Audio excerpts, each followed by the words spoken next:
hang on the other side of the street. Oh, that's crazy.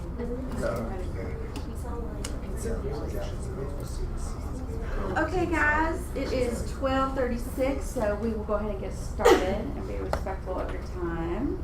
I'm Amanda Churchwell. For those of you who don't know, I'm so sorry I haven't met you yet, so glad to be here with you. I would love to know who you all are. So how many agents are here? Who is an agent? All of us. Not everyone is. And how many assistants or ops managers? Awesome, love it. Who's been here in your position for less than 6 months? Good, okay.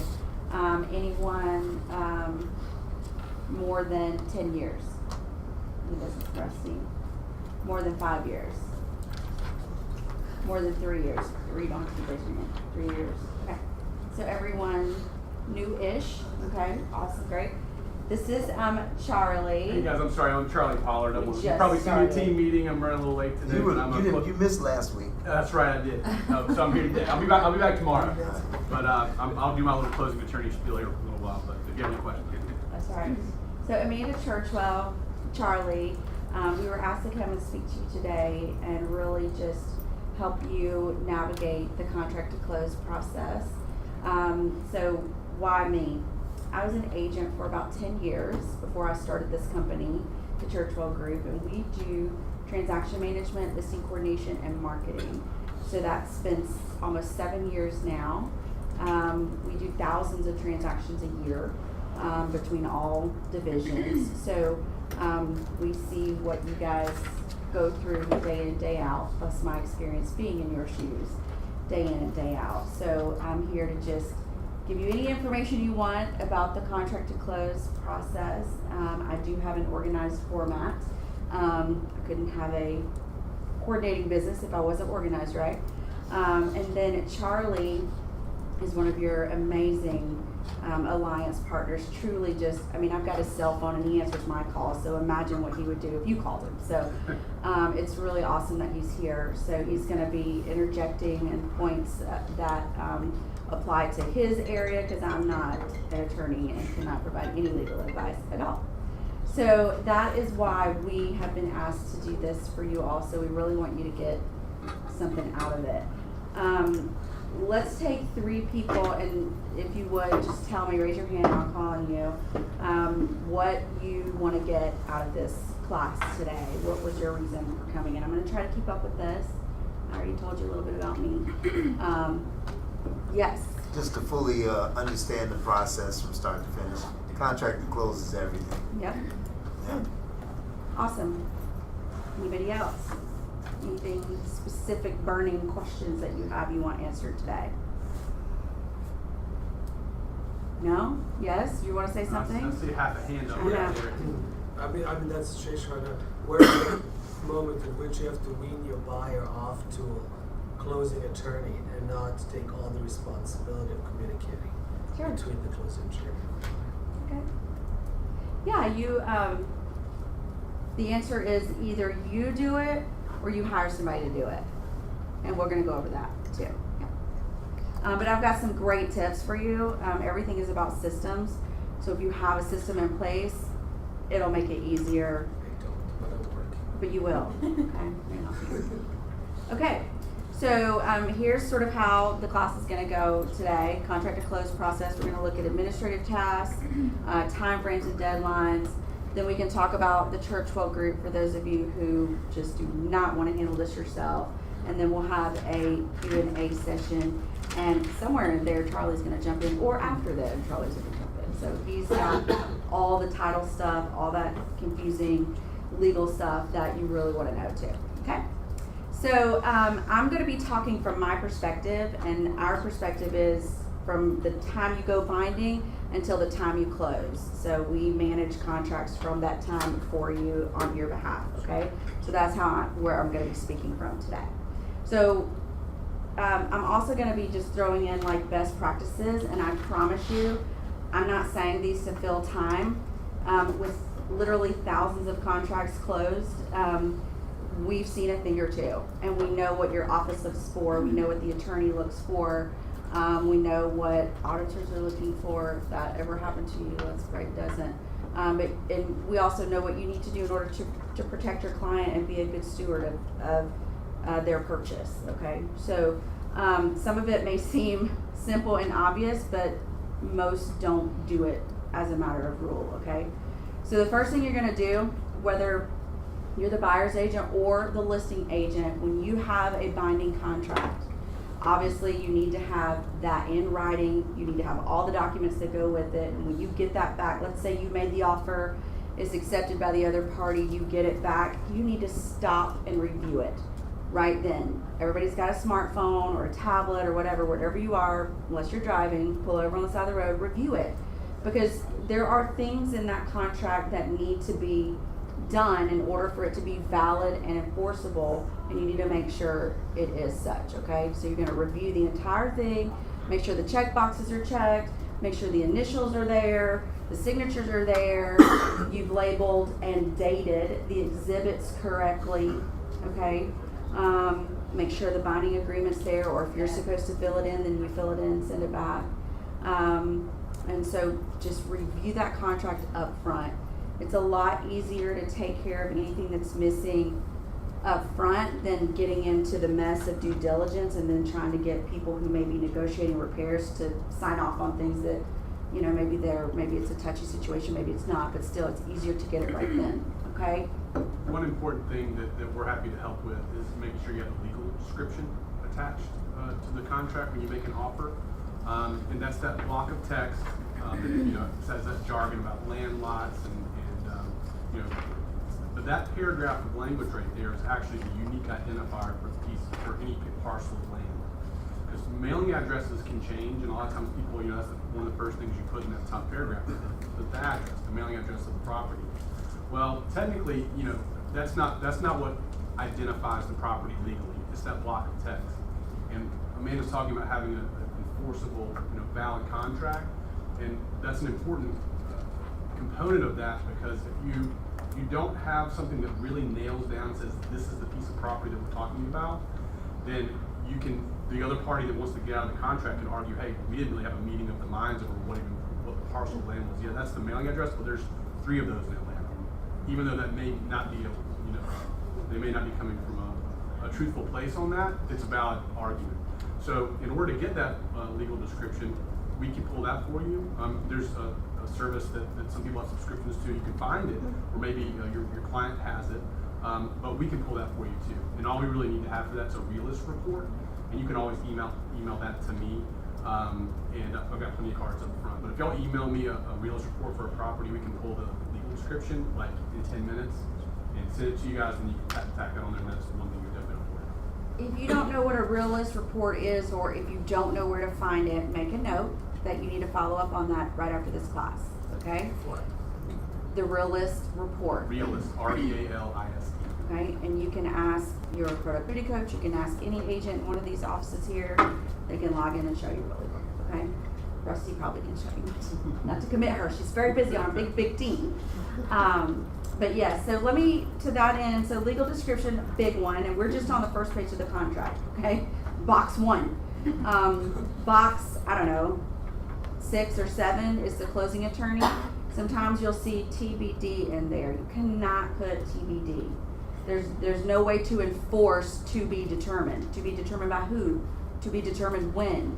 Okay, so just put MMH, make your life easier there, and make sure you have a closing attorney selected. Get your legal before you write the offer. It's not great practice. I think it slides through, and you can speak to this, but to do an amendment after a contract is binding to add in a legal to a contract that's not even really enforceable, get your legals up front. You want to be the best in the business. You want to be the utmost professional. You don't want your buyers to have to be initialing changes and amendments day 1 because you didn't do what you were supposed to do up front. Okay? Yes, ma'am. So in the contract it says that the buyer has the right to choose the closing attorney, and usually listing agents have who the preferred lender or a closing attorney is, and they'll counter or they'll send offer on the closing attorney that they want to close with. Sure. Yeah, So- it's just an offer when you write it, but you need to fill it in. It's got, ask your buyer right then, do they have somebody preferred, or here's my list of preferred. But you gotta fill it in before you make the offer. Right, Make sense? and I do. Oh, okay. So if they say, no, we don't Yeah, want you know, to. obviously we love to be everybody's first choice. We don't want you to blow up a deal over us. I mean, there's okay. obviously bigger fish to fry in a contract than the attorney. I mean, Yes. for us, it's the most important thing, but for you guys, price and getting the deal done is most important. If it's a builder, a lot of times there is some legitimate reasons why the listing agent might say, listen, we've already done a bunch of title work. Don't get a big fight over it, but we would love to be your first choice. But just fill it in is the point yeah, that but we're somebody making. needs Make to sure be- you just somebody don't needs to be in there. Yeah. put TBD in there. So But once you get it, then It can you be know that it's negotiated. there. We can call Charlie and say, we put MMH in, and this is the property we're talking about, and then we can move forward with once it's that. binding? Once it's binding. Yeah. Yeah, we'll go through that. But you don't even have to, he will pull a legal on any Yeah. property, even if he's not on the contract. Right. That's a service for them being a alliance partner. Exactly. One has nothing to do with the other. So the point I'm trying to make is that best practices, have your legal and have an attorney filled in that blank. Do not put TBD, to be determined. Make sense? Okay, cool. Awesome. So go ahead and draft or track down any missing documents. If you're missing an exhibit, let's say the seller didn't sign off on the finance contingency, or we run into this a lot. There's a counter offer that, you know, covers the finance contingency, and so the finance contingency exhibit actually wasn't signed because everybody signed a counter offer instead. You still have to get that signed. If there was a change on it by the counter, redo your exhibit with the changes and get it signed off. It's not required to be an enforceable contract, but your lender's gonna ask for it. So again, we're talking about best practices. So any exhibits that aren't signed, and if they're part of the contract, your lender's gonna require, usually, I can never say anything with 100%, but they are gonna want those signed. So again, we're talking about making sure you have everything nice and clean and organized right up front, okay? Yes. So, when the seller is sending back a counter offer and they do have to sign that financing contingency, if they strike anything out, they have to initial, right? Yeah, so if it's not ideal to do the strike through, but it's perfectly legal. You just initial and date it. You still have to put the time. It can't hurt. Okay. I mean, you probably don't have to have that. Okay. In my day, it was like our broker was initial date time. Because if you're going back and forth and you're doing more than one change a day, Yeah. you know, maybe. Yeah. You know. Okay. Say again? If dilute, it gives you time. Sure, if it's electronic. Yeah. Yeah. Not and that's ideal too, to do the electronic because it's stamped, but it's not always the case. But yes, any changes that are struck through, you want to have that party initial and date that. Okay? So that no one can say, oh, the agent struck through it and did it for me. No, they have their initials, they have their dates and their writings, all that. But what I'm saying is if you've got a nice, clean purchase and sell, then there's a counter offer where they changed, you know, some of the deadlines. Let's say that you asked for 21-day finance contingency, but they only gave you 14, then just revise that exhibit and have everyone sign a clean exhibit because no one signed it yet, or the seller hasn't signed it yet. So it can either be, you know, struck through and initialed by the buyer and the seller, or you can just do a clean exhibit. Okay? But the key is just to have your exhibits, okay? So also with exhibits, you want to make sure that the offer date matches the offer date on the contract that it goes with. That's how it ties them together. And if you haven't read through a purchase and sale with some standard exhibits, do that. Print it out, have it on your nightstand or on your desk, and read a little bit every day. It's important for you to know what it says, okay? Go ahead and do your commission agreement, okay? I would send that with your offer, or you can send it right after binding if you don't want it mixed into the, you know, the deal. But you definitely want to go ahead and do your commission agreement and get that taken care of, and you know, follow up with the co-op if the co-op is the listing agent and you don't know what the commission agreement is supposed to say. Offer to write it for them. Just say, hey, I'm happy to draft the commission agreement if you don't already have one drafted. Just tell me your commission amount. That way you're not constantly following up with them. They're dragging their feet, not getting it to you. Don't worry about it. It's not my job, it's their job. They're supposed to already have it. just go ahead and offer to do it and get your commission agreement done. Okay? From there, you're gonna send a full completed contract to your client. They're supposed to have a copy of everything they've signed, and no, they don't always print it off. So I think it's great customer service. It shows attention to detail if you just put everything together in an organized way. And once you upload it to .loop, you can drag things around into the right order and then download a PDF and send it to them. Make sure that you send the closing attorney the full contract with all exhibits. Make sure you send the lender a full contract with all exhibits. And then I would also follow up and send the co-op one as well. Again, just going the extra mile, making sure that she's working off of, or he is working off of the exact same thing that you're working off of, okay? Things get really hectic out there, they get really crazy, you've got multiple deals going. They may not realize that there was a change to the financing, or there was a change to this or that. So make sure you just send all parties a copy of the contract, okay? Couple of things on that. Make sure it's an executed copy, because, we get contracts in, they're unsigned, which is, probably has all the right terms. It's probably the last one, but then there's also a good chance that it might not be the last version. It may not be the last sales price. So when you do send it, make sure it's one that's executed, that's got signatures on it. Be it electronic is fine, if you've got that, but at least we know that this is the binding contract. This is our closing date we're shooting for. This is the sales price. One other thing too is that the closing attorney, that's one of the things that you fill in.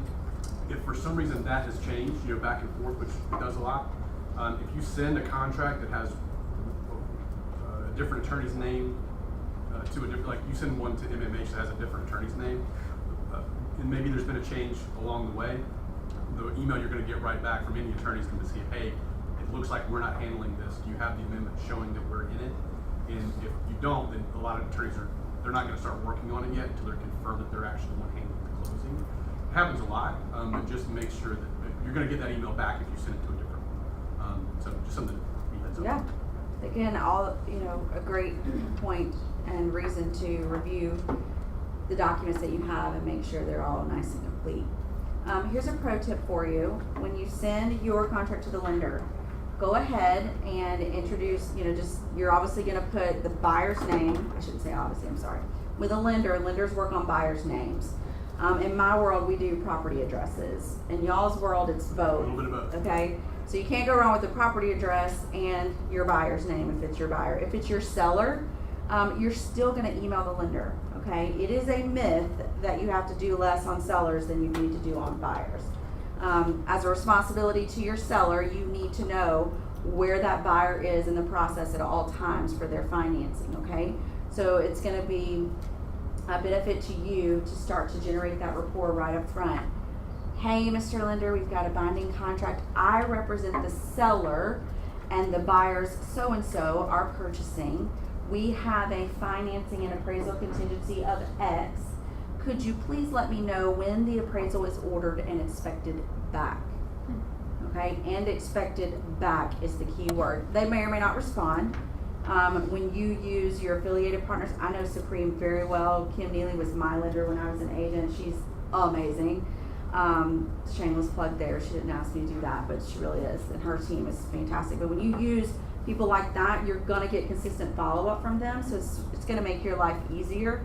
But in the event that they're not on the deal, you're going to need to do the follow-up, okay? And so you want to know when the appraisal is expected back. When they tell you that, put it in your calendar so that you don't, forget to follow up on that, okay? And I would remind yourself 3 days prior to that deadline so that you can remember to follow up on that. You're not caught scrambling at the last minute. Same thing for financing contingency, put it in your calendar. But go ahead and ask the lender, will you please let me know? We're always asking versus telling. With the closing attorney, go ahead and ask to schedule closing right now. So when you send over the contract, you're gonna say, hey guys, here's another contract for my buyers, blah, blah, blah. We're closing on April 26th. What times are available that day? It could be 30 days out. It could be 45 days out. You're just going to have a template that says the same thing every time so that you get in the habit, and you're going to ask to schedule that closing right then and there. Don't wait. If the contract were to fall through during due diligence, you can just let them know and they'll take it off the calendar, but go ahead and schedule it so that you get the day and time that you want. and this, I say this several times a year about strategic scheduling, so days of the month, and I probably said it 3 weeks ago. But when you're putting in those dates, I mean, obviously the main thing is convenience for your clients. So that's first and foremost. People move in and understand that. But if you do have some wiggle room, if you do have some choice, Fridays are always busy. That means that the lender's going to have a lot of, their capacity is going to be limited because they've got a lot of loans they're closing that day. And attorneys' calendars are the same thing. So Fridays are always busier than other days of the week. Last day of the month is always busier. The 15th is always busier. So if you can avoid the 15th, the last day of the month, or a Friday, now a lot of those people want to close on Friday because they want to move. But if you can move it on do it to Thursday, you up your chances of a smooth transaction. You have, because you've just got more eyeballs on it that are juggling less balls on those days. Obviously, it'll get done if you do it on the last Friday of the month. Our calendars, no matter how many times we say this in front of people, our calendar on the last Friday of the month is always really packed. But just something to think about when you're writing in those dates. Look at a calendar. Like, they want the 15th or they want the 14th. Go look and see what day of the week that is. You got a little wiggle room, it can help. They can make that day a lot nicer, which is really the last impression you're making on your client, is having a nice stress-free close. And make sure too, like if you're the listing agent that's receiving the offer, or if a seller counters back to your buyer's offer and changes the closing date, make sure it's a weekday.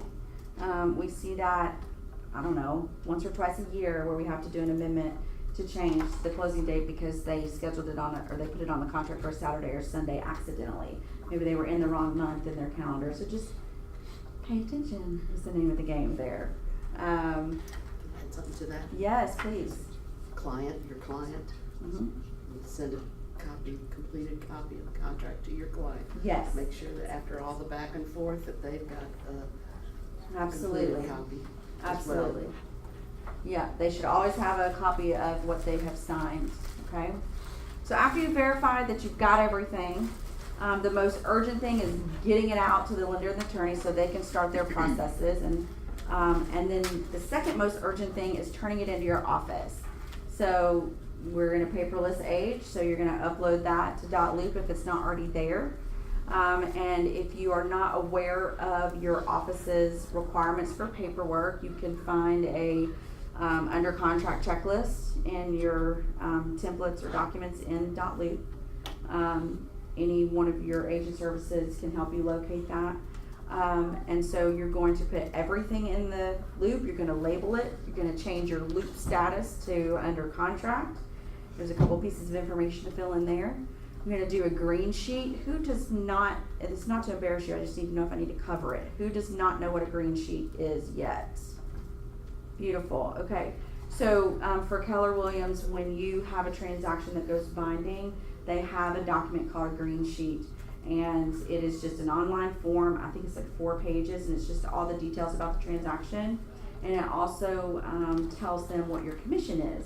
So we love the green sheets. I know a lot of people maybe have a love-hate relationship with those, but that's how you get paid. So love me some green sheets, okay? So you're gonna fill that green sheet out. They will do a class here. It's usually at least once a month, maybe more. Check the calendar for the green sheet class, and they'll walk you through exactly how to do it.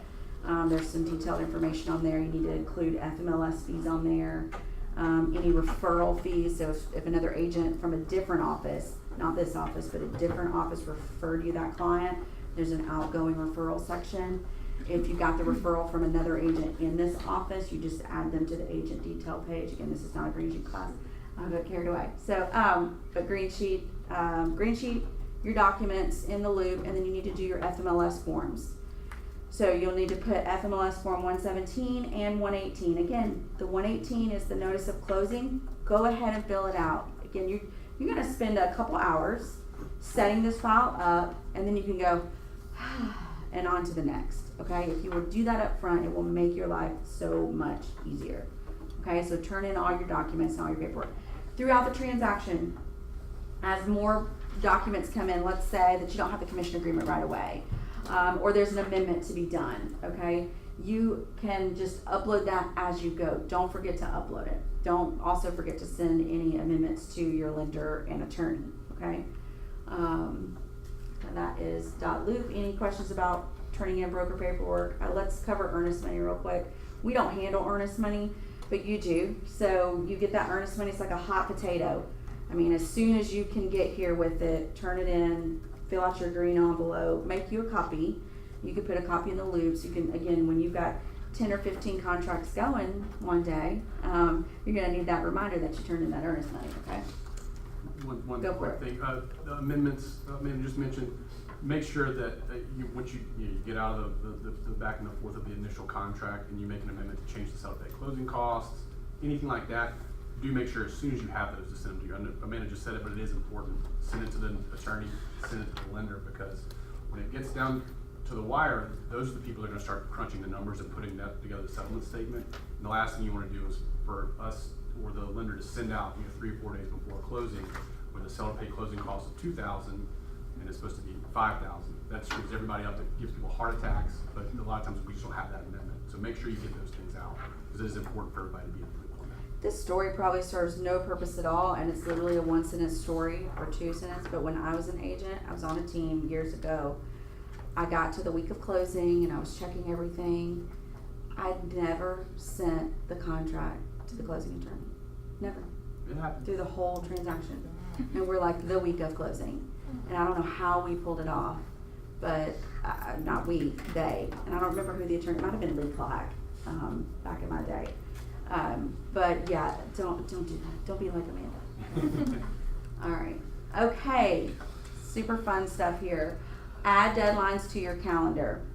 Again, there's going to be a recurring theme. So if you can get things set up front, get things scheduled out up front, it's going to make your life so much easier. You're not going, when is that date again? When am I supposed to have due diligence in? So just take your due diligence, your appraisal contingency, your finance contingency, keeping in mind, hey, is there a little red thing? No, I just turned it on. Okay, we won't do it. I'll just point like this.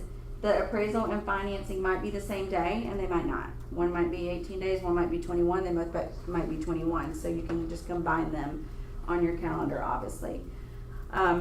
Appraisal contingency and finance contingency are two different things. They are not the same. Just because you have loan approval doesn't mean your appraisal's okay, and just because your appraisal's okay doesn't mean you have loan approval, right? So when your lender does a class here about the loan process, attend it. It's really awesome to have that knowledge and for you to know the sequence of events. And we can cover a little bit of that here if we have time, if you want to know. So just go ahead and add them to your calendar. Put yourself a reminder on there. You should be following up on the loan weekly on a normal 30-day close. You've done it once when you get the contract. You send it over asking them about the appraisal. Next week you're going to say, how are we doing with the loan application? Just checking in. Is there anything you need? You always ask, is there anything you need? You're not always going to get a response, but in the event that they say, oh, I'm waiting on so-and-so for such and such, then go follow up with so-and-so on such and such and push them along, okay? I know if I were buying a house right now, I might have trouble getting everything done because of how busy we are in the spring. So put yourself in your client's shoes. It's not that they're just trying to delay. Sometimes they might be, but everyone's busy, right? Everyone's got a ton of stuff to do. So help the lenders help you get to closing. Follow up on that, okay? Every week. The things you want to follow up on are, how's the loan application going?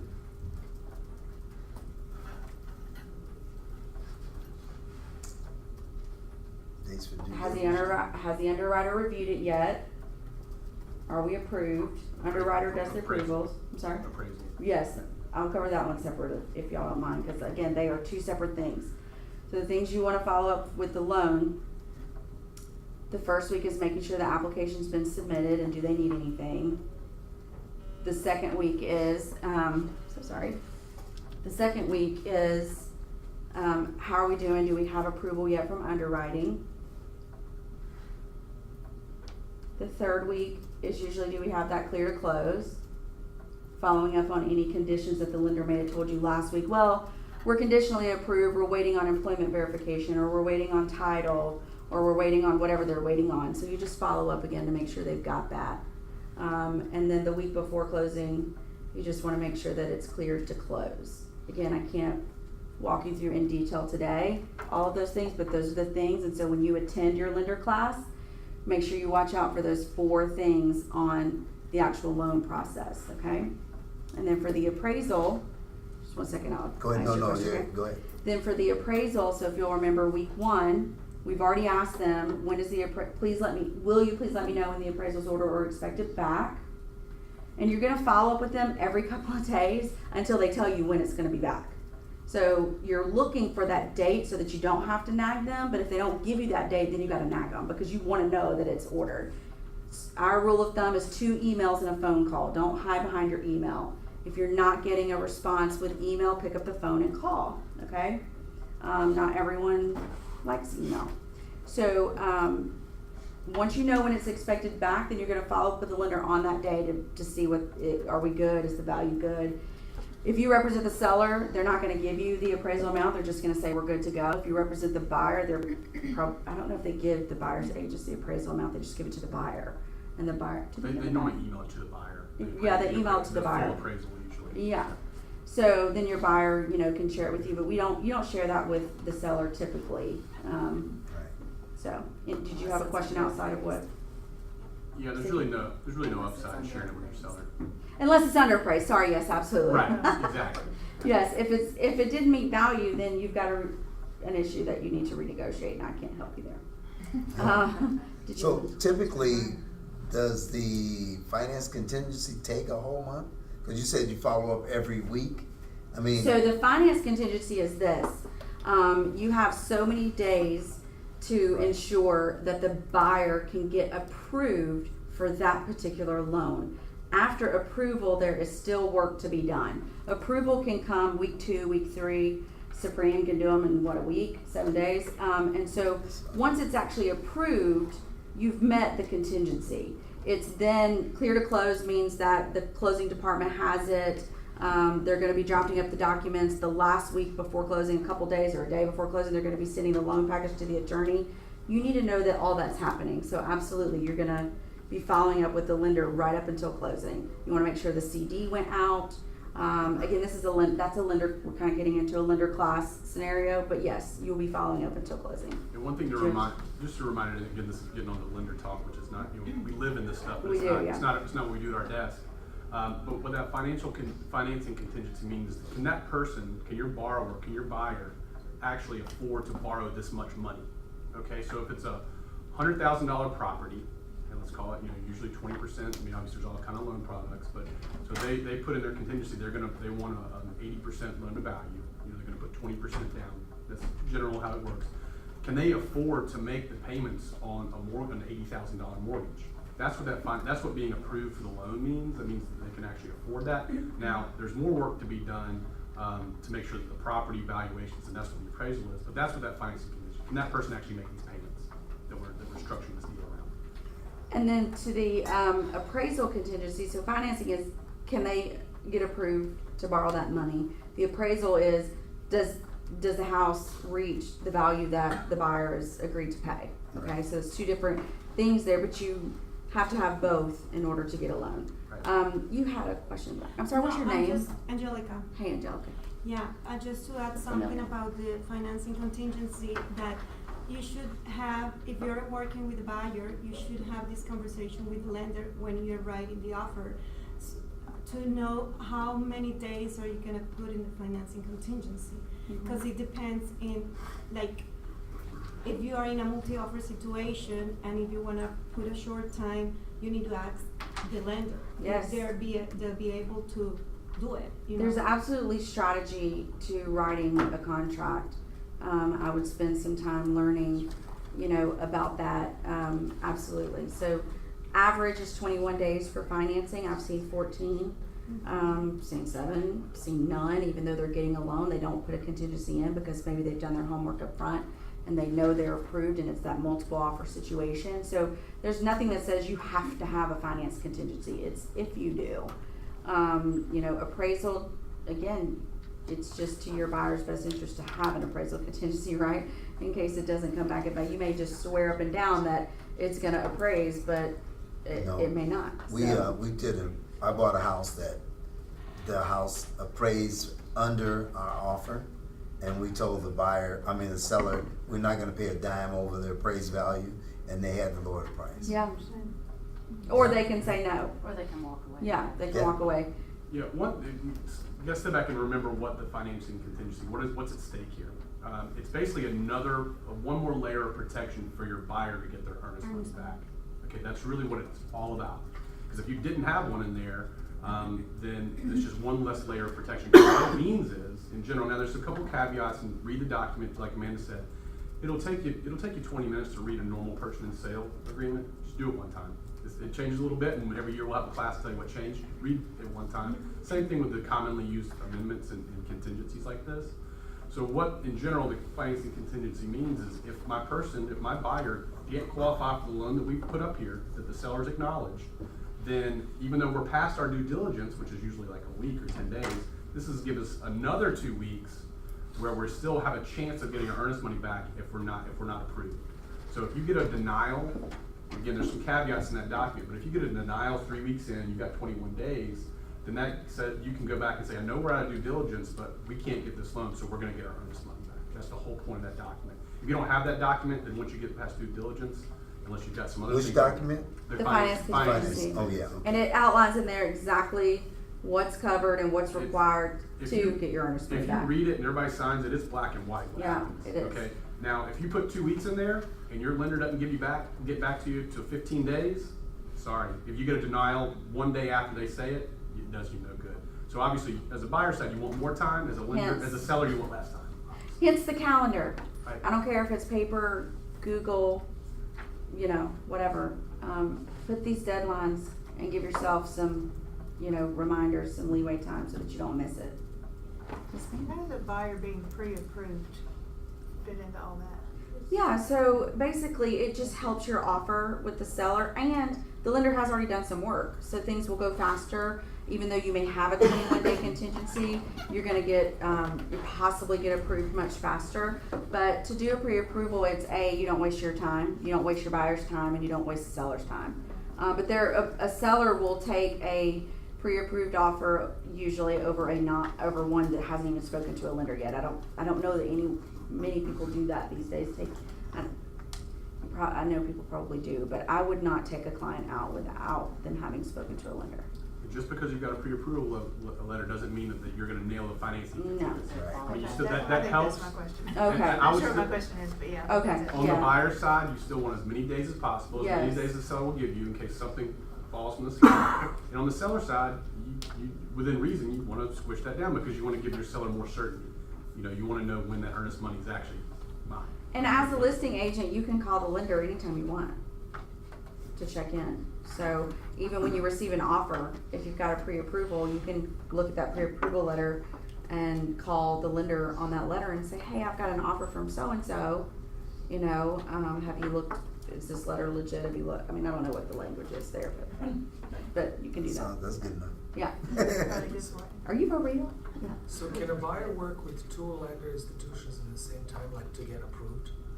Is it- Yes. There's nothing stopping them from that. I No, mean, it's I not. mean, It's not ideal because of credit. It's not ideal. You're going to get double credit scores. I mean, it's not something that people do a lot. It's not the standard. I mean, if you're going to be shopping like that deep in the process, you want to make sure that. I mean, you should do that. They should do that before you go under contract. If they want to quote two lenders, they should do that before. Yeah, it is before the Yeah. contract. But I heard that the Supremes are doing some great things with people that work on commission and all, and I heard that after the fact when they hooked them up with another. Well, I would say this: once you go under binding contract, you don't want to be sending the contract No. to two No, lenders. yeah, it's not. So if you're earlier than that in the process, that's a little more, something that happens. But when you have an approved contract, you want to get it out to the lender and the attorney as soon as possible, so you don't slow anything down. And at that point, you don't want to be sending it Yeah, to. of course. Because there's also gonna be charges from both. Yeah. I mean, you don't. Yeah. But yeah, shop around. I would shop around. I do like to negotiate. I like a good deal. Okay, so here is what we like to do for our calendar appointments. I just threw this in here to show you. We have abbreviations that trigger in our head very quickly. In my world, we're all about saving time. So I don't even have to open my calendar up. Right on my calendar, if I send, this is really outdated. We don't use Outlook anymore. We use Google, but it's the same difference. But APPR stands for appraisal. CONT stands for contingency. So right away I can look at my phone calendar and it's gonna go APPR contingency, and I'm gonna know, okay, I've got an appraisal contingency on that day. And then I've got the street address and the day that it ends. And I'm gonna get a 3-day reminder. So if you see in the reminder section, the notification, I've got mine set to 3 days so that I've got plenty of time if there was anything that needs to be done there. That's just an example. It's an all-day event also. If you are an assistant or an ops manager and you're putting things on your agent's calendar, if it's not an actual appointment, the only exception to this rule for us is the closing one, because the closing one is an actual appointment with a time. But if it's a due diligence or appraisal or finance, those all end at midnight. And so I'm going to put it as an all-day event, so it just shows up at the top of my calendar and doesn't affect my scheduling throughout the day. I can just see it all day long. Make sense? Okay, a few days before a deadline. Again, we just keep saying the same thing over and over. You're going to follow up on this. And a good rule of thumb, which is ours, 2 emails and a phone call. Okay? So if you're not hearing from them, just pick up the phone and call. Okay? Does anybody have a specific question on what to say when you are following up on a deadline? Anything? I don't want to move on too quickly there, but I'm just going to make sure that everything is moving along as it should. Okay? All right. So this is one where Charlie's going to speak to y'all in just a second. I'm going to say this. Fraud is real. Scammers are real. It's happening. We heard a ton about it the last couple of years. It's not as prevalent of a topic every single team meeting like it was for forever. So I don't want you to be lackadaisical about it, because it is for real. People are watching your emails, they're cloning your emails, they're scanning for wiring instructions for easy targets, buyers and sellers. So as a rule, we do not gather and send around sensitive information. So the way we do it is when we send the contract to the attorney as part of that introduction a while ago, right? We already did that. We're telling the attorney who our client is, giving them the contact information right in the email. They're going to pull it from the contract, but a lot of times their phone number or their emails are on the contract, and you're going to ask the attorney to contact your seller or contact your buyer directly to get any information that they may need. What's so great, about your alliance partners is they already do that, so they're, watching out for you all and for your clients just like you are. But if you're with someone that you don't know, make sure that you are connecting the attorney and the client directly and telling them to call. And then you want to verify with your buyer, hey, did you send in, the information that the attorney asked for? Is that going to? So still follow along with it, but do not receive it and don't forward it on. If somebody sends you something, let's say an attorney, old school attorney, sends you a seller info sheet.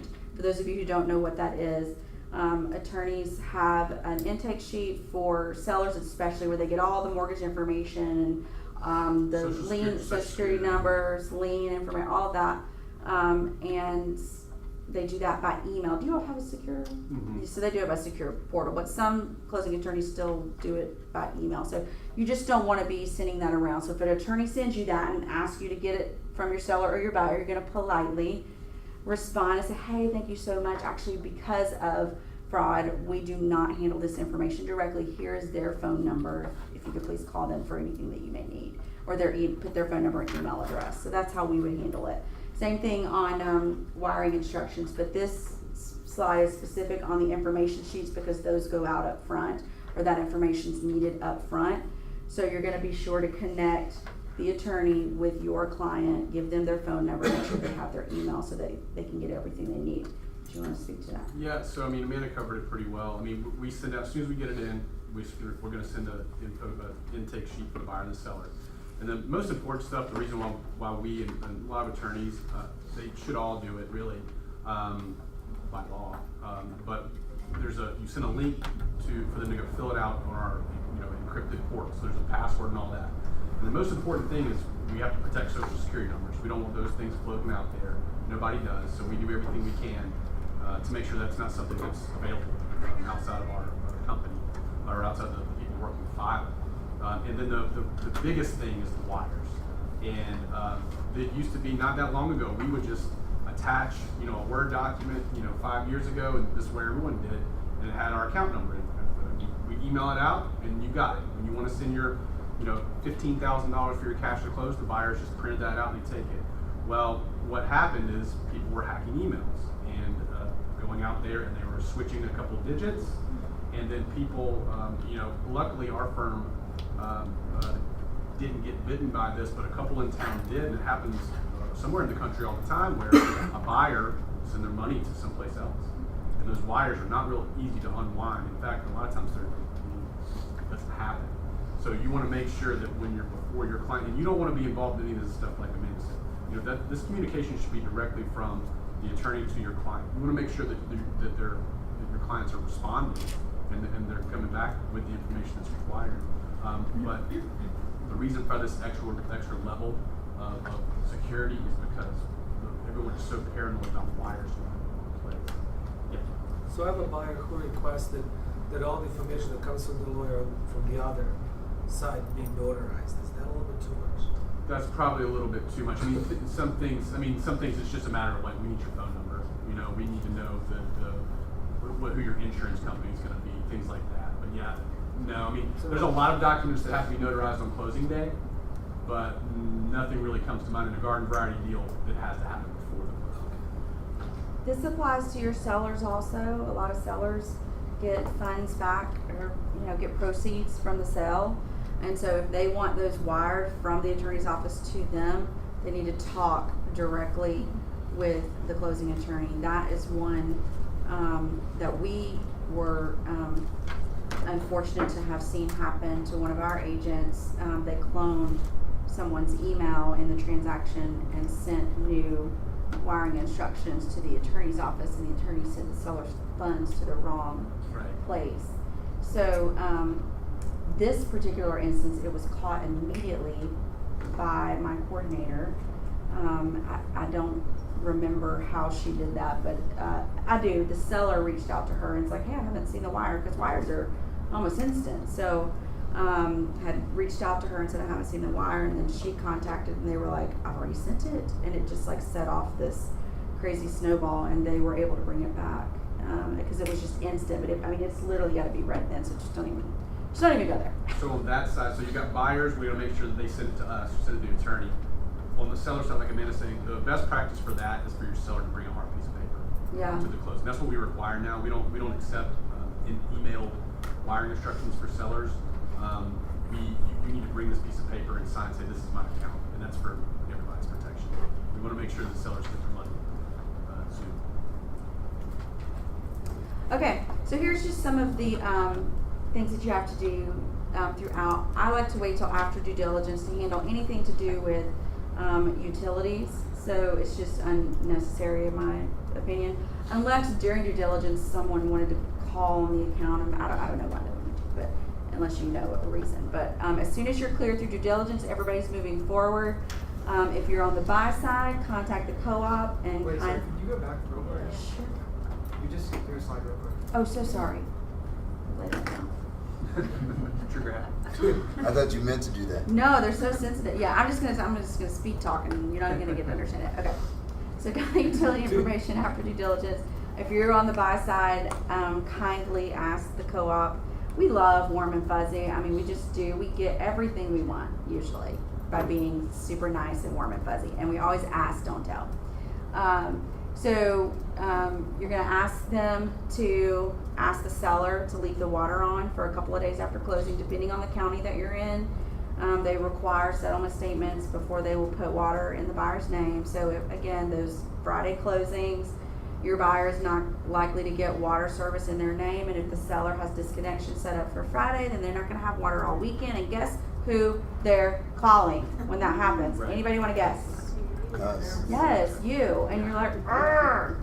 And then you're gonna call your closing coordinator probably and be like, why did this happen? 3 days worth of water is not that much money. So It's really not. So just have the seller. Have you seen anybody put it in the special steps of an no, but it couldn't hurt. Yeah, you put it in the special steps. But anyway, normally most sellers are agreeable to that. Again, if you ask the right way. The co-ops, everyone should be hip to the game now, okay?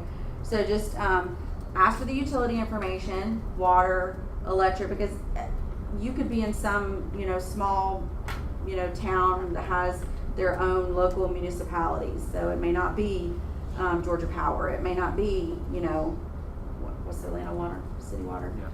City of Atlanta. Yeah, so just make sure you ask, especially if condo developments or, do you have anything to add? Well, one thing I would Utilities? say is that, this is just what I would do if I were you guys. When you're doing your walkthrough, especially if it's a property that is the investor or the sellers don't live there anymore, turn the water on, turn the lights on. I mean, just see, so you're not surprised. You don't want your clients to leave and go to move in and the water not be on. Oh, when you're for doing many the final reasons, walkthrough, okay, but, yeah. but most of which is because it's not going to put a good taste in their mouth, and you're going to end up feeling that. Maybe you are because you're the person that can lead the whole process. That's a great tip. That's a pro tip right there. Pro tip. Final walkthroughs, check your utilities, make sure they're on. Everybody wave at Kelly Chansey. She put this class on for you all. Okay, so These awesome people. Giving a big turnout, coming in. we love it. Yes. So when we say distribute with instructions, so when you're asking the listing agent to leave the water on, then you're going to email all of that over to your buyer and instruct them on what to do. So this should be after due diligence and no later than a week before closing, okay? Hey, Mr. Buyer, here's the utility companies. I need you to go ahead and call, get service set up in your name. Please know that you cannot set up water if this is an affected area, county. Until after closing. We have asked the seller, make sure to say that already. We have asked the seller to leave on. You're not guaranteed that it's happening. You just want to tell your buyer that you've been proactive and you've asked the seller. Again, our role is all about, your client, the customer service, and that's what you want to be about too. You want to be seen as providing really excellent customer service to your client. So anywhere you can plug yourself without it looking like you're plugging yourself, just do it. Okay? Coordinate with seller on disconnection procedures. So, Amanda, okay. real quick. Yeah. Do you have a printout of all this stuff, or we just? Is that?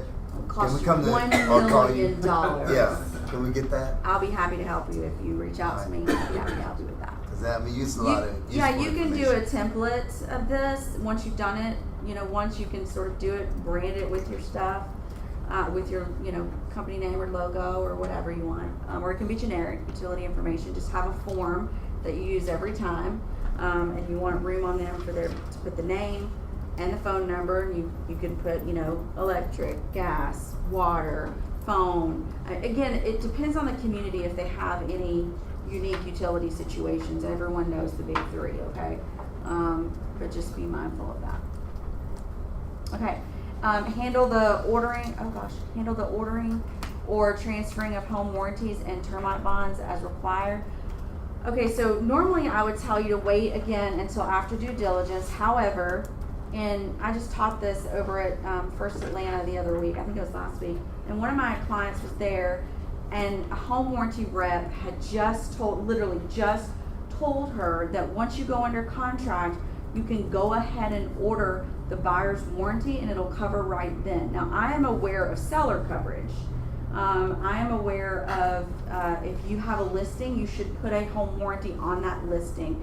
Your home warranty partners that are in your office offers those. It costs nothing during the contract period. If they want to convert that to an actual warranty for the buyer at closing, then you just pay for the warranty at closing. But if something were to come up, let's say the hot water heater busted, oh my Lord, before the inspection, or whenever during the contract period, then you've got a home warranty.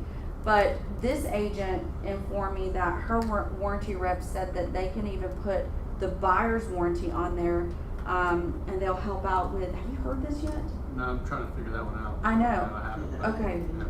Did you hear this? Okay. So I just tell you that to say that we typically wait until after due diligence to order the new home warranties, but you might check to see if that information is true. I actually forgot to do that, so I'm going to write that down because I'm like in the middle But of you the can class. think about the value on the seller side. I mean, if something like a hot water heater breaks down before the closing, the contract said there was going to be one that worked. So if you don't, that's one. The best thing you can do is get something set up this way, because otherwise, somebody's got to buy a water heater Yes. before the closing. That's in the contract. It's usually water that is going to be your biggest problem. If you have a home warranty already, okay, if the hot water tank bursts, when the seller is in the house and you buy the home, that's on the seller. Yes. Correct. And the damage is covered, you're going by their insurance. Well, yeah, could be. Okay. Depending on the type of thing, it could be insurance, but home warranties are more like systems and utility and appliances and things like that, which Right. sometimes homeowners insurance might not. If it's day to day, Right. so they would have. And they may not want to file a claim for damage Right. because it's so low. So for example, our hot water heater busted right after the first year we bought our home, and the seller had put a home warranty on there. We got a new hot water heater. I mean, I just happened to be in my office in the basement. Thank goodness we finished it out that summer, like about 7 months after we moved. And I kept hearing, I was like, "What's that? What is that?" And so I go searching, and there's just water pouring, into the room next to my office that wasn't finished, thankfully. So it was very actual minimal damage, to be honest, because I caught it right then. But they replaced the hot water heater, and we just cleaned up the water. So that's a good seller tool, just in case something happened during the You should contract. absolutely. It is free. You should. They have to pay the service charge. They're Yeah. usually $75. Yeah. You should absolutely put home warranties on your listings. Period. End of story. Just do it. I Sometimes- declare. We've got One- several great options Yeah. for vendors here in this office. Yeah. So. Yeah. Yep. I'm gonna take everybody's name, and if anyone has to go to their broker because they don't have a home warranty and their seller is yelling at them because they've got a problem during the contract period, I'm gonna be like, look, I told them in this class. Wait, so like, when do we get a home warranty and who pays for it? So, when you take a listing, Yep. you can contact your favorite home warranty company and put what's called a seller coverage plan on the property. Seller coverage warranty. It is free. It costs you nothing out of pocket. They will warranty that property during the listing period while it's under contract. When it closes, their hope is that the seller's going to buy that warranty for the buyer. It's just what they do. Wait, so does anybody pay for it? Does it cost money? At closing, so most buyers agents ask for the seller to provide a home warranty at closing, good for 1 year from the date of closing. They are $500-600 depending on the size of the house. Okay, so it may already be in the contract that the seller is going to buy it for the buyer. Even if the seller doesn't purchase it for the buyer, a buyer can purchase a home warranty on their own for their home. What the home warranty companies offer you is that if you have a listing, they will put a seller coverage warranty on the property during the listing period for free. The only thing it costs, if they have a repair that needs to be done that's covered, then the seller has to pay the $75, trip charge for the plumber to come out. But there is no cost for the warranty until it closes, and the seller can buy it or the buyer can buy it, or no one has to buy it. And just, That's a good deal. You need to talk to the warranty company Okay. about the particulars of that, but absolutely. You're It could be like, on why the would they market do for 6 that? months. I'm sorry? It could be on the market for 6 months and have Check three with them. I problems. do not know the terms of that, how long that goes. I'm not, but absolutely, yes, it's amazing. Like, you should tap into your vendors, like they provide amazing things for you all. So, anyway. Okay. I should get some commission up here. I'm totally kidding, guys. No, you should just do it. It's like really, really good for your people. I would be ticked off if I was a seller and I didn't know that was available to me, and then I had all this damage and your listing coordinator can put that warranty in place for you when they do your listings for you. Okay, so if Repeat it you again. listing coordinator, if you have a listing coordinator, whether you outsource or if you're an ops person in here and you're going to be doing listings for your agent, you just need to get with the preferred warranty company that your agent wants to use and put those on automatically. Right when you enter a listing into FMLS, call the warranty company and get it under. Actually, before, when you come home with the listing agreement, get a warranty on that sucker. Okay? So, back to this. If the contract states that you'll provide a home warranty for the buyer, or if you represent the buyer, you've got to order that. Okay? If the seller already has a home warranty on the property, you're just going to contact that company or whatever the contract says. Whatever company is put, you can put any company you want in the offer. They can counter back with the company they already have. You can counter back and say, no, we want this guy. It doesn't matter. Just whatever company is on the contract, you're going to order that home warranty after due diligence. Every warranty company has an ordering process. It's really easy. Most are online. Some you could just send your rep here for the office an email and say, hey, I've got a buyer, we're under contract, and they'll ask you about 8 questions. Okay, property address, buyer name, phone number, seller name, phone number, all of that. Once you get the home warranty confirmation, you can upload it to .loop, you can send it to your client, and the home warranty company will automatically send it to the closing attorney. Follow up to make sure they got it.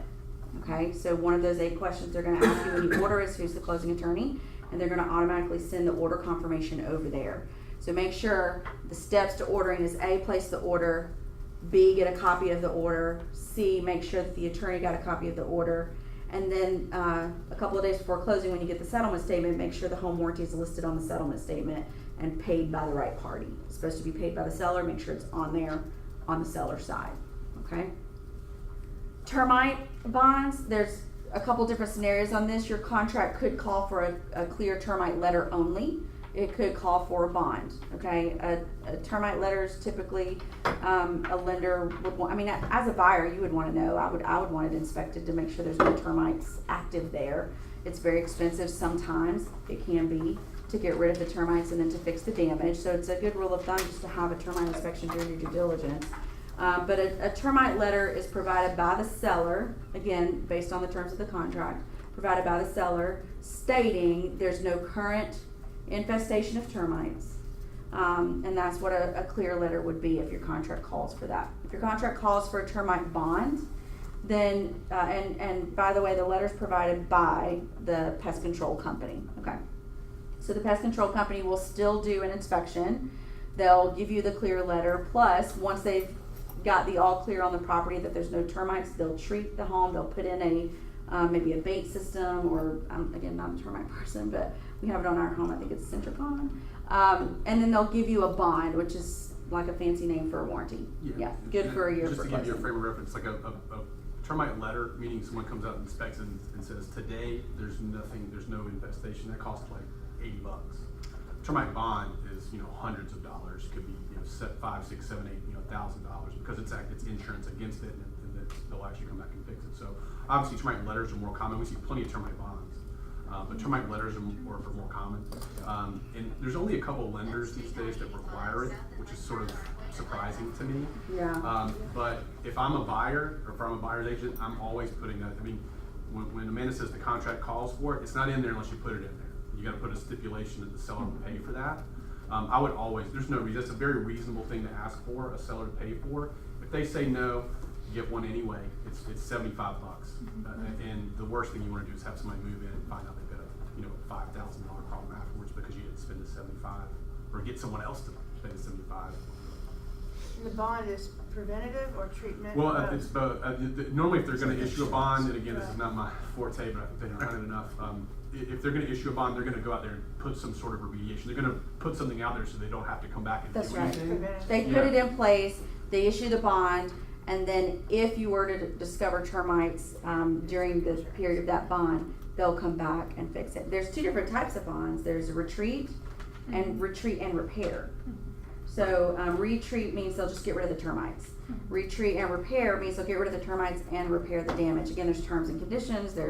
Yeah, and obviously that's more expensive. Yes. And the thing is, sometimes sellers will have one of these in place that you can transfer to the next thing. So you want to ask that. You always ask that of your listing agent or your 12th agent if you're on the other side, because sometimes for not a lot of money, you could just roll over the term for your buyer, and then when it comes up for renewal, they'd have to pay it if they wanted to. Okay. Awesome. Okay. Schedule closing, provide directions, wiring instructions, wire fraud alert. Okay. So again, we asked right at the beginning to schedule closing. Hopefully that happened, and you've got closing date and time, right? So make sure you're getting that week 1, you're getting it on the calendar. Now, we do not ask everyone when they want to close, okay? I don't go around emailing the co-op and my buyer and finding out when everybody wants to close. I just get it on the calendar, and unless my buyer has told me a preference, then I'm gonna make it what's good for me. Then once it's scheduled, you can let everybody know. Don't say I've scheduled. You just send an email out, so pro tip. You just send an email out, hey everyone, just want to let you know the closing has been scheduled for X date and time. At that time, someone will raise their hand if they don't like the day, if they don't like the time. They agree to the date, but if they don't like the time of day, okay? Then you can work to reschedule it that way. but this going around, you know, the merry-go-round trying to figure out, well, what time of day? Well, I want morning. Well, I want afternoon. Well, oh my gosh, we're not gonna do. Just get it scheduled. It's more apt to pass through everyone if you just say, the closing's being scheduled. Maybe throw in a smiley face. Maybe throw in a, yay, we're, you know, so excited.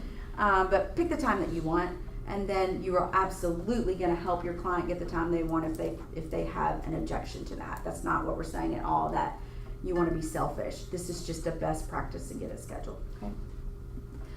Provide directions. It's absolutely acceptable for you to provide directions. Make sure you're going to the right location. A lot of the big closing attorneys' offices have multiple locations. Whew, last thing you want to do on a Friday at 3 o'clock is, you know, send somebody to Roswell and they're closing in Johns Creek. Holy cow. It happens. So make sure you've got the right one. On your calendar, here's a pro tip.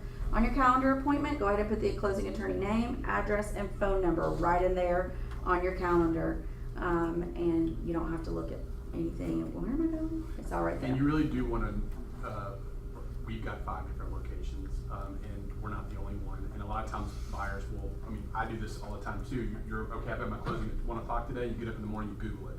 Okay, what's Google, and then the first thing that comes up may not be where you're going. So, you know, you want to remind them, you know, have a phone call with them or see them in person the day or two beforehand. You say, remember, this is the location that we know we're going to meet at Piedmont. We're going to meet at, you know, North Avenue, you know, so just hurts put it doesn't hurt to put it in there one more time. I mean, obviously, it's not catastrophic if you go to the wrong place, but again, It kind of is, Charlie. well, I mean, the thing is, we can email stuff around. It happens all the time, but it makes for obviously a much smoother situation for everybody if everybody's right. Only if you're in one place and they're in another. That's what I'm thinking of. Yeah, you know. right. I've seen that happen. Oh yeah. So yeah, trust me. She had a question. Yes. There's some agents that have their closings here in the office. In what instance would you allow that? You know, I tell you what, we try to accommodate every type of request like that. Usually, it would be something. If things change, like because things always change at the closing every once in a while. You know, maybe there's a small little document that needs to get signed, or we need to change a check. It's always best for us to be in our office, just to And make they sure. have the drinks and the candy. Yeah, we got good chocolate. We have good chocolate, and we have little Cokes and bottles. People like to go for that.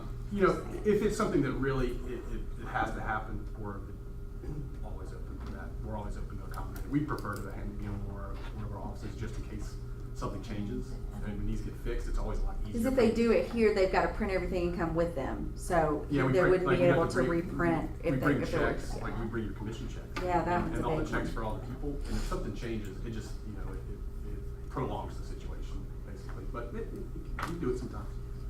Wiring instructions, don't do it. Confirm it, don't do it. So confirm they got them from the closing attorney, or confirm they've got their paper from their bank and they're taking it to the attorney, but do not get them, don't send them, don't look at them, don't talk about them. Just accept to say that, hey, have you got them? Hey, did you talk to the closing attorney about it? Okay? Is that your rule of thumb? Anything else you want to say? All right. This is going to be something I think, I mean, this is so important to do. You're a week out. Let's get all the loose ends tied up, okay? Is the loan cleared to close? Are they busy over there getting those loan documents that's, you know, about 2 inches thick, ready to go? Has the closing disclosure CD gone out from the lender to the buyer to acknowledge? Request the settlement statement. We do request it a week out. Doesn't mean that they can get it to us. If you're on the seller side, they may be able to get you a seller these are called preliminary settlement statements. But I go ahead and request it a week out so that we're just sort of top of mind. Close your ears for a minute. But they've got a ton of files that they're working on, you know, especially if it's end of the month. And I find if we are organized, we are early, and we are super kind and warm, we get more attention. This has nothing to do, I was jokingly when I said to close the ears, they are amazing. But I'm just saying, like, start a week out, okay? If they can send it to you, they will. Request your pay at close. So your office requires 3 or 4 days, go with 4. for you to submit your pay at close, and they will make sure that your loop is compliant. So you're looking in your loop for any tags. But again, we've already reviewed everything way up front, and we made sure everything was done. So the only thing that should be different in your loop would be anything you've added throughout. So you should be smooth sailing. So do your pay at close. You can either put your pay at close in the loop up front and then just submit it a week out, okay? There's a specific email that goes to for your office. You can see your MCA's office for that. I'm not going to put it there, but anyway. And you submit your pay at close if you want to get paid at close. Don't forget to pick up your earnest money if we're holding the earnest money. Do you want to talk about Yeah, that, two things please? about pay close. One is, that means one of the checks we cut at the closing has your name on it, or your company's name on it. So like, you don't have to come to the office. There's checks you need to bring here, but you can go directly to the bank and get your cut of that commission because it has your name on that check. So if you don't, that's what a pay at close does, okay? If you don't have one, then it's gonna be one for the full commission to KW Peachtree Road. You come in and then it gets processed the normal way. So that's a good thing to do, and all you have to do is set it up beforehand. That's all you have to do. And like Amanda says, we can't do that unless you bring like the earnest money check that KW's holding. You gotta bring out the closing too, so that the numbers work out. So.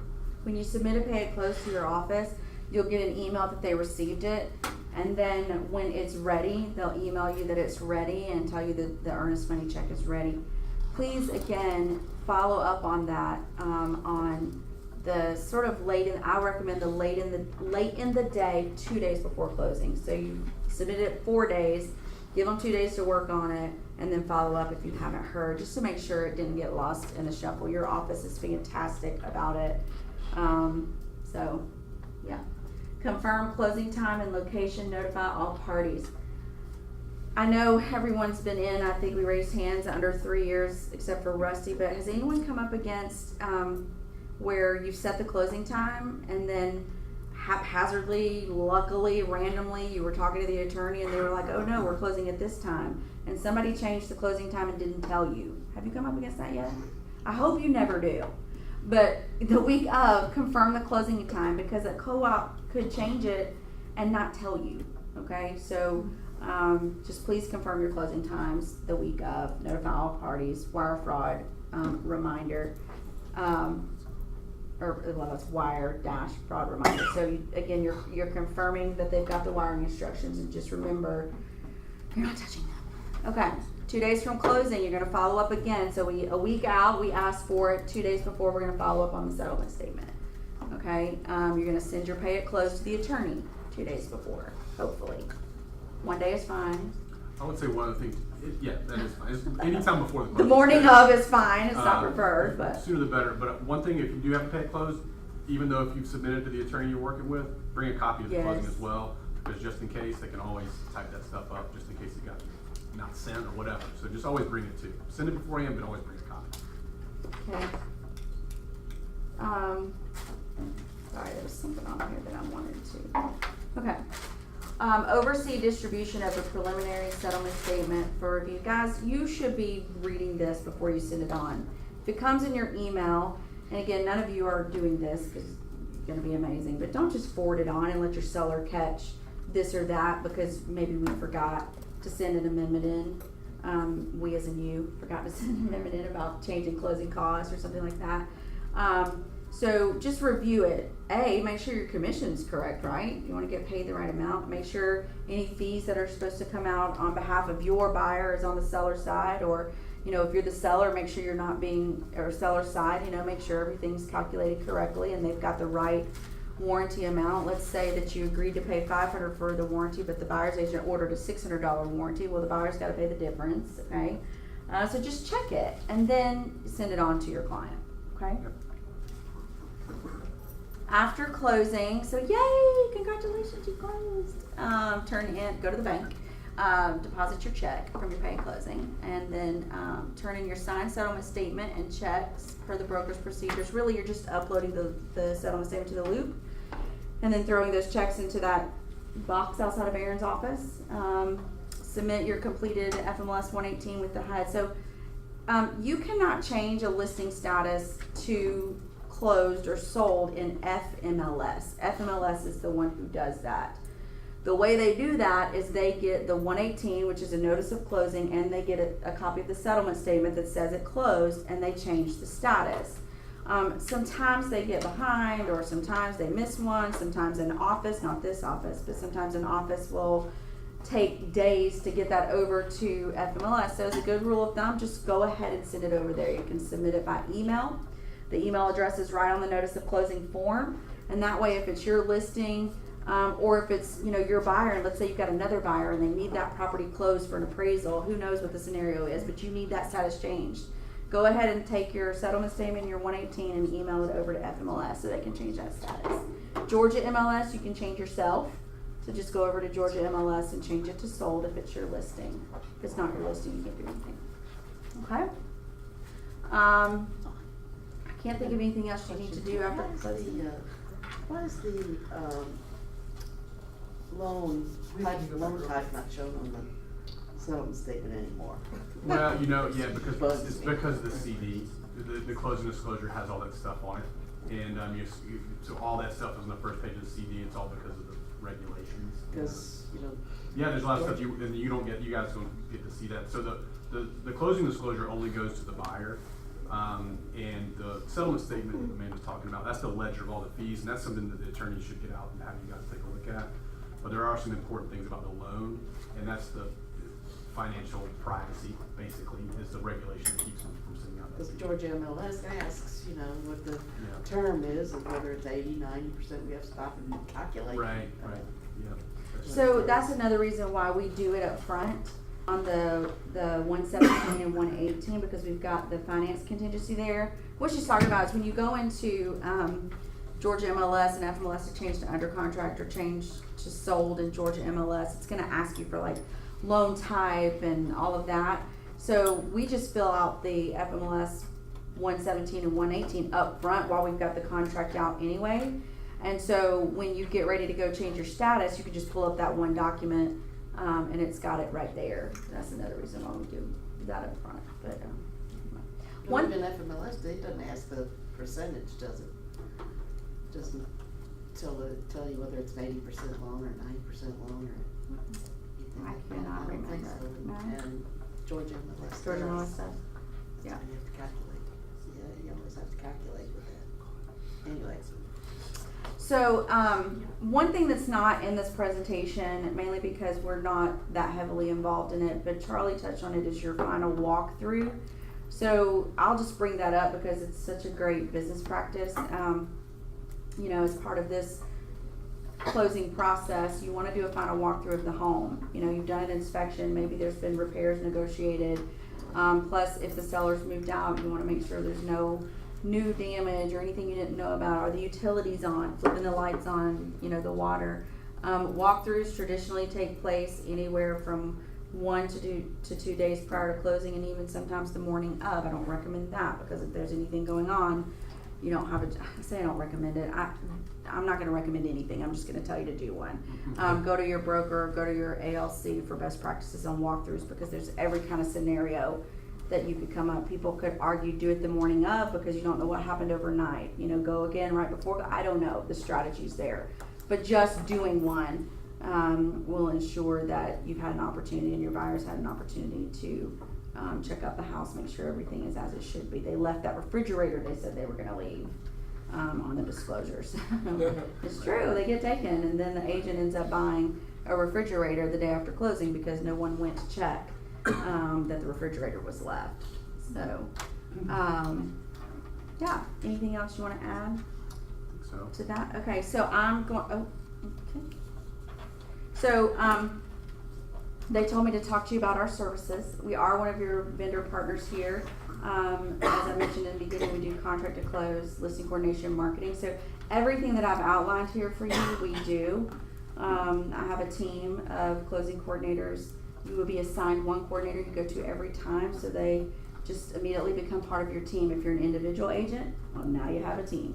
If you're a team, now you got another member. But we just take this off your plate and handle all of it. We keep you up to date, let you know what's going on. We don't negotiate for you. We don't handle inspection amendments, but any other amendments or documents we can handle for you, and we do all the follow-up with the lender, all the follow-up with attorney, all the ordering of all of that, scheduling, everything. That's what the churchwell group does. So it's $375 at closing. It's paid at closing, so we get paid on your pay at close too. That's why I love them. And so that's that. Our listing services, we do listing coordination. So you've got a seller, signed a listing agreement, now what? I would love for you all to take down our web address. It's called thechurchwellgroup.com. There's information on the contract to close, but all of our listing packages are there. And you can kind of read through and say, I think I need this for this seller, or maybe this property's gonna sell fast. Maybe I only need to get you live for $45. We'll enter it in the system for you. Maybe this is, maybe you're getting busy and you're getting more and more listings and you need help with photography scheduling, staging scheduling, signage scheduling. We have a diamond package that covers pre-listing coordination as well. So our company is all about solutions to help you grow your business. That's why we exist. It's just to provide those solutions for you. And then our marketing department can do any sort of graphic design. And we have, we do anything from, basic one-page flyers up to, we've done a 56 or 7-page book for a luxury listing that are just gorgeous. So if you need our help, please, our contact information is on our website at thechurchwellgroup.com. You still have a spot up here? So we technically do have that desk, but y'all keep us so busy, no one can just sit there. But yeah, and our banner's there, our information is there as well. So I guess it is our space, and I sit there when I come in. You'll see me from time to time. We're really easy to work with. We respond quickly as long as you go through the site. If any of you still have my cell number, personally, text me. But yeah, so we would love to help you, and I would love for you to just tell them how they use you. Yeah, so obviously, as you can tell through all this, that our office does a lot of work with people that, Churchwell Group and other people that do that, and Amanda's group really is the best. So you not regret giving her a chance to help you guys on your closings. I'm just going to give you a couple minutes about our law firm and about me. So McManning, McLeod, Heller, MMH, that'll work if you want to put it in a contract, or if you just want to say it instead of the whole mouthful. So my name is Charlie Pollard. Our website is www.mmhfirm.com. You'll get all mine, all the attorneys' direct contact information is there. Feel free to give me a call about any question you have, even if it's a contract that we're not handling. I've enjoyed helping. I've been doing this for about 15 years, and one of the most fulfilling things that I do is try to share the information that I have, especially people that are getting started.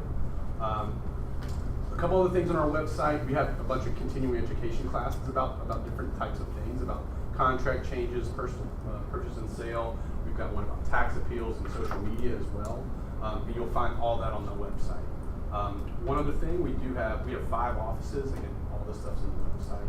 Our main one, which is about 10 minutes away, is right there, Piedmont and Lenox. But we also have one going south to north on North Avenue, right across the street from Pond City Market. And then we have the one here in Buckhead. We got one in Perimeter. And we have one in Alpharetta off of Haynesbridge Road. We also have one in East Cobb on Johnson Ferry. So all those things are on our website. So let me know if I can help you out if you haven't. So. Guys, I need 3 to 5 more minutes. I just remembered Cara Epstein and Kelly Chansey asked if Charlie would go over title. And so this is super, super important because this is what one of the main reasons that you need a closing attorney. So if you could just tell them what happens, when you order title, what you do with it, because the lender is going to be saying the word title. I need to review the title. So if you could just tell them about just that. A couple minutes synopsis of what we do as closing attorneys. We do 2 main things. One is handle all the money. We're getting the money from the lender, the buyer. It all comes in. It comes together. We cut checks and pay everybody. So we handle the money. That's a big part of it. But the other big part of it is making sure that the title is clean for the buyer. Because at the closing, the buyer is going to get a title insurance policy that we issue. And what that does is when that buyer goes to sell a property one day, if there's something we missed, a mortgage, a lien, somebody's uncle died and didn't sign a deed, there's a break in the chain of title, taxes weren't paid, all those types of things, we do everything we can to make sure that those things don't happen. And if they do, the buyer's got an insurance policy to make a claim on it. We're on the hook to get it fixed. So it's a one-time deal, you pay it at closing. So what we do, aside from handling all the money, is making sure that we clean everything up on the title. So what happens is when you guys send us a contract, when you get out of due diligence, once we know we actually have a deal, we actually physically send somebody, whatever county we're dealing with, and we deal all over the state. Someone goes down to the courthouse in that county and does a title exam. They're going back 50 years to see, does it all line up? Is the chain unbroken of the people that own the property? That's one thing. Then we look to see if there's any active liens, mortgages. Is there an HOA that we need to go get a letter for? So all the things that we have to do to make sure that when the buyer gets it, they're starting from a clean slate. Those are the things that we're doing behind the scenes when Amanda's doing her stuff and the lender's doing their stuff on the buyer side, making sure that the money's coming together for the buyer. A lot of different things, people die, so sometimes we're asking for wills. We're telling people they have to go to probate court because someone's own title and they haven't been alive for 20 years. But those are the types of things that we work on, and we try not to involve you guys as much as possible. But that's the reason why we have to get information from the seller, their social security number, phone numbers for their mortgage company, HOA, things like that. So when a lender's saying we're waiting for title, what they're waiting for is the closing attorney to get back the actual title exam, which tells you everything that's going on in the property, and we have to submit that in a little summary, and we send it to the lender. We say, okay, listen, there's 2 mortgages, there's an HOA, and the chain of title is good, and here's the legal description, and we've confirmed that what they put in the contract, that is the property that we've done all this on. So when they're waiting for title, they're waiting for our summary of what the title examiners told us. So, and sometimes we'll have to say, okay, we see a problem here, here, and here, and these are the remedial things that we have to do to file to get them fixed, so we have to tell them that too. So here's the story, and here's what we have to do to get it fixed.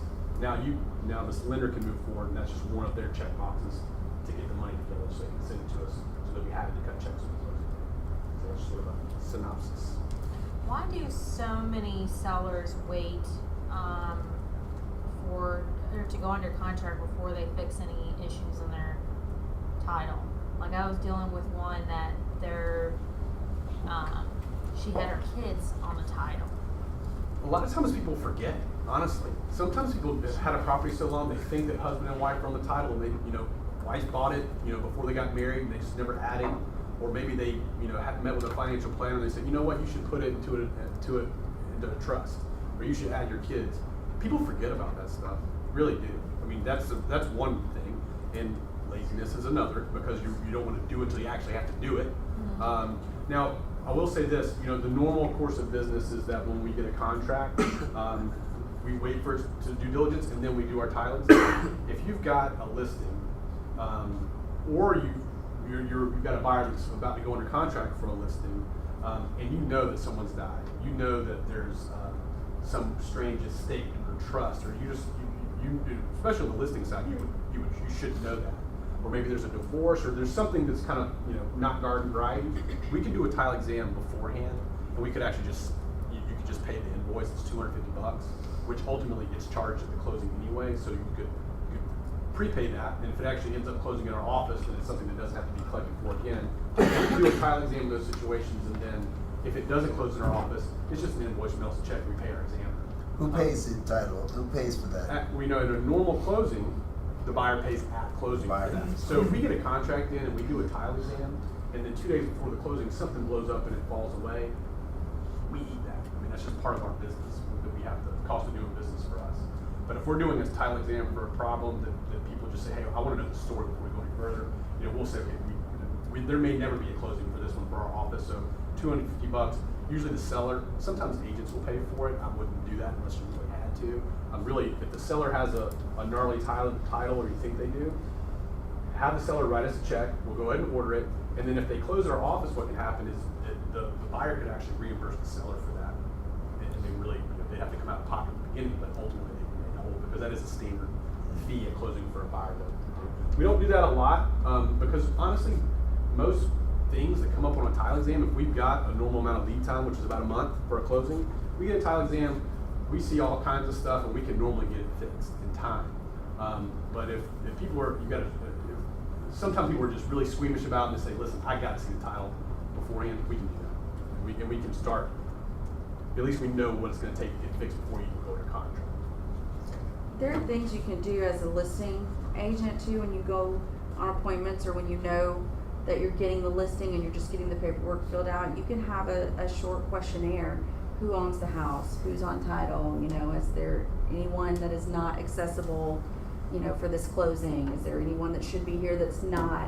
I would search out your top listing agents in your office and hear from them on their best practices. It really is a game of details. It's not really a game at all. It is really about the details, and it's not just, oh, you want to sell it? Let me stick it on in the yard and put it on the MLS. Let's go. Like, this is real deal, you know, messy stuff. And so, if you want to be a professional, if you want to have longevity, I would get, you know, into your systems, create systems that are just second nature. You're not doing a title exam, you're not pulling the legal stuff, but if you just ask a couple simple questions, give them a heads up when you send over the contract, hey, I've only got 2 signatures here, but they told me there's 2 other people on this title and they don't know where they are, or whatever it might be. So, but just get with, you know, the top, your ALC or your top listing agents here, the office can tell you who they are, and just ask them, just say, hey, what information do you collect up front for your listings? So. Yes.